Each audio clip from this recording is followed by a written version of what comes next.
নামাজের দিন, মুসলিমদের আজকে নামাজের দিন।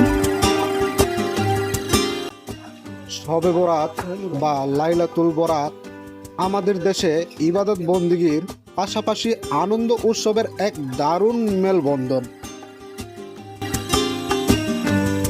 বিশেষ করে দীর্ঘ সময় নফল নামাজের পর ও তাসবিহ পাঠের পর মিষ্টি মুখ করা যেন এক অলৌকিক ঐতিহ্য হয়ে দাঁড়িয়েছে।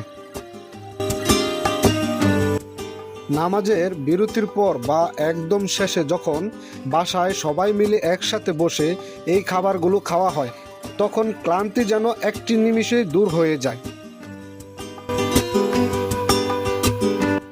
আর মিষ্টি মুখ শুধু নিজ পরিবারের মধ্যে সীমাবদ্ধ থাকে না, পাড়া প্রতিবেশী এবং আত্মীয় স্বজনের বাড়িতে মিষ্টি বা হালুয়া পাঠানো আমাদের সংস্কৃতি একটি সুন্দর দিক। নামাজের পর যখন পাড়ার মোড়ে বা মসজিদের সামনে একে অপরের মিষ্টি মুখ করা হয়, তখন মানুষের মধ্যে সম্পৃক্তি আরও বেড়ে।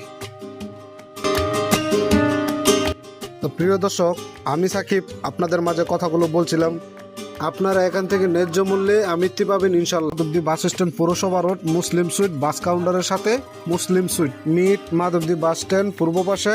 এখানে সকল ধরনের মিষ্টি আপনারা পেয়ে থাকবেন, ক্ষীরের চপ, চমচম, মালাই, রসমালাই ও আমৃত্যু ও জিলাপি।